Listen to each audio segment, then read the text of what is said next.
बात आज की चैनल के कार्यक्रम सुपर 30 में आपका स्वागत है। मैं हूं निपुण भार्गव और पेश है आज की 30 बड़ी खबरें।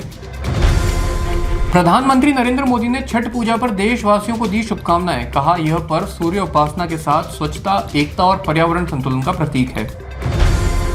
थाईलैंड और कंबोडिया ने अमेरिका के राष्ट्रपति डोनाल्ड ट्रंप की मौजूदगी में युद्ध विराम समझौते पर किए हस्ताक्षर।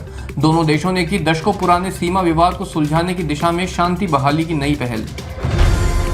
तेजस्वी यादव ने मुस्लिम मुख्यमंत्री नहीं बनेगा वाले बयान पर पलटवार करते हुए कहा, बिहार में सत्ता का लक्ष्य सेवा है, धर्म नहीं।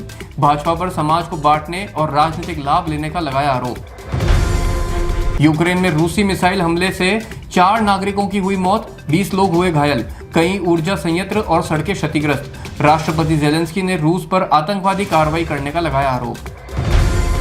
भाजपा ने आम आदमी पार्टी पर यमुना नदी को स्वच्छ बताने के झूठे दावे को लेकर साधा निशाना। वहीं आप ने जवाब में हाल के प्रदूषण स्तर के आंकड़े जारी कर कहा कि भाजपा दिल्ली सरकार की सफाई योजनाओं को बदनाम कर रही है। कैरिबियन में तूफान मेलिसा श्रेणी 3 में पहुंचा। हवाओं की गति 200 किलोमीटर प्रति घंटे तक हुई दर्ज। जमैका और बहामस में भारी तबाही की आशंका।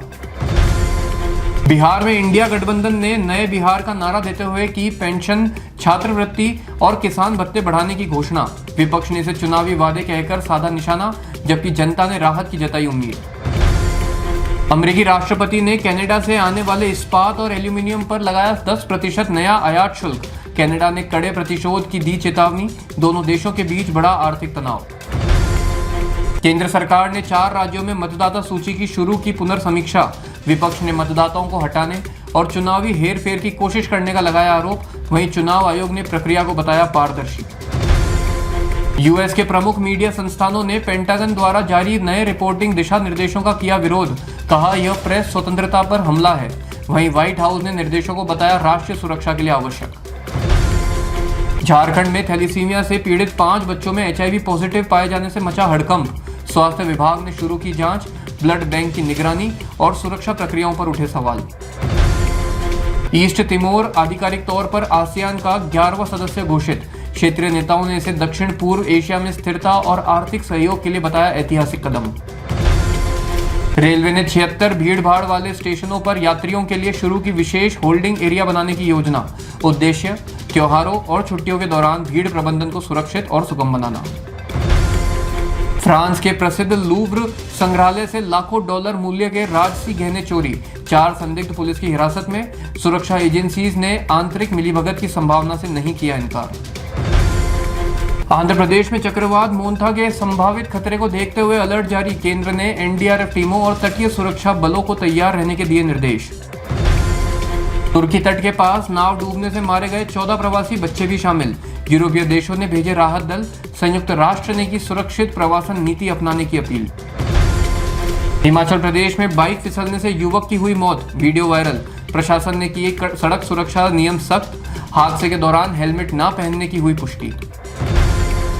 यूक्रेन के राष्ट्रपति जेलेंस्की ने ब्रुसेल्स में यूरोपीय नेताओं से की मुलाकात। चर्चा का केंद्र रहा रूस पर आर्थिक प्रतिबंध और ऊर्जा आपूर्ति। बैठक के बाद साझा बयान में एकजुट यूरोप का दिया गया संदेश। केरल में भारी वर्षा के कारण भूस्खलन से 1 व्यक्ति की मौत, 3 घायल। मौसम विभाग द्वारा अगले 48 घंटे तक रेड अलर्ट जारी। राहत दल प्रभावित क्षेत्र में तैनात। जापान में भालू हमलों की घटनाएं रिकॉर्ड स्तर पर पहुंची।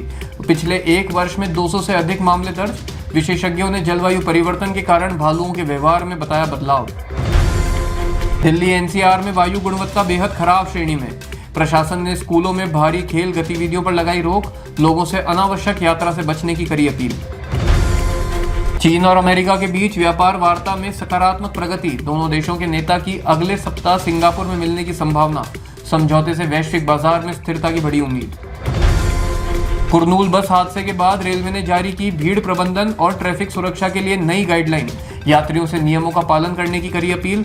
जांच समिति का हुआ गठन। अमेरिकी नौसेना ने लैटिन अमेरिका क्षेत्र में नशीली दवाओं की तस्करी रोकने के लिए नया स्ट्राइक समूह भेजा। पड़ोसी देशों ने की मिशन में सहयोग की पेशकश। LIC ने $3.9 अरब निवेश विवाद पर सफाई देते हुए अपने निवेश को पूरी तरह पारदर्शी बताया। सरकार की तरफ से आया बयान, कहा विपक्ष अनावश्यक भ्रम फैला रहा है। वैज्ञानिकों ने भूमध्य सागर का तापमान अगले दशक में रिकॉर्ड स्तर तक बढ़ने की दी चेतावनी। कहा, इसका प्रभाव समुद्री जैव विविधता और मछली उद्योग पर पड़ेगा। प्रधानमंत्री मोदी ने देशवासियों से स्वदेशी नस्ल के कुत्ते अपनाने और पर्यावरण संरक्षण हेतु मैंग्रोव पौधारोपण को जन अभियान बनाने का किया आह्वान।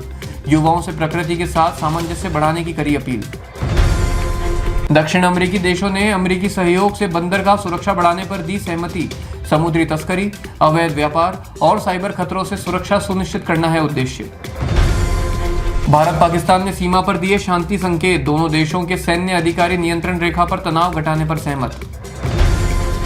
WTO की नवीनतम रिपोर्ट के अनुसार हाल के भूकंप और प्राकृतिक आपदाओं से वैश्विक आपूर्ति श्रृंखला पर पड़ा गंभीर प्रभाव। कई देशों ने शुरू की वैकल्पिक व्यापार मार्गों की तलाश। सुपर 30 में आज के लिए इतना ही। कल फिर होगी आपसे मुलाकात। तब तक के लिए आज्ञा दीजिए। नमस्कार।